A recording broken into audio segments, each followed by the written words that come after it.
ते नमस्कार मी आता या ठिकाणी असणारा प्रसंग दंडकारण्यामध्ये प्रभू रामचंद्र सीता माता आणि लक्ष्मण विराधाला असणारा प्रभू रामचंद्रानं गतप्राणमध्ये मारलेला आहे। त्याला देवाच्या हाताने मुक्ती मिळालेली आहे, तो सुख संपन्न झालेला आहे।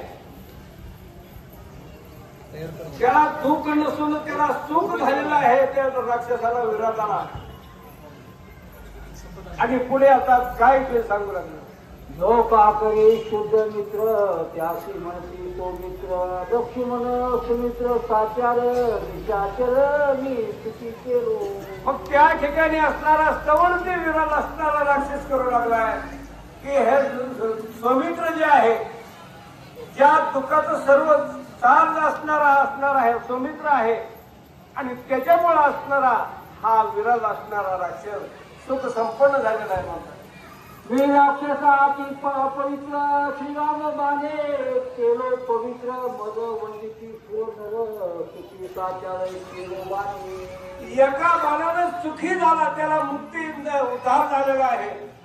मी एक राक्षस होतो, कशाला जाणत नव्हतो, परंतु या ठिकाणी प्रभू रामचंद्राच्या बाणानं आणि मला माझ्या देहाचा उद्धार झालाच, परंतु मी सुखी झालेलो आहे असा असणारा आणि विराट बोलू लागला।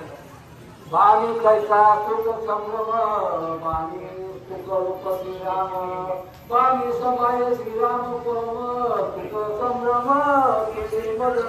मग सुख संभ्रम केले मद असणाऱ्या प्रभू रामचंद्रानं अवतार त्याच्याकरता घेतलेला आहे की दंडकारण्यामध्ये जाऊन पुन्हा कुणाचा उद्धार करायचा आहे, कुणाला सुख द्यायचंय, कुणाचं दुःखाचं हरण करायचंय। असं या ठिकाणी असणारा सुख शांती पावणारा विराध आणि प्रभू रामचंद्राचा बाण मला लागला आणि त्याच्यामधून मला असणारा सुख झालेले आहे, शांती मिळालेली आहे असं तो असणारा बोलू लागलेला आहे। कुंडली ज्ञानदेव तुकाराम प्रभू रामचंद्र भगवान।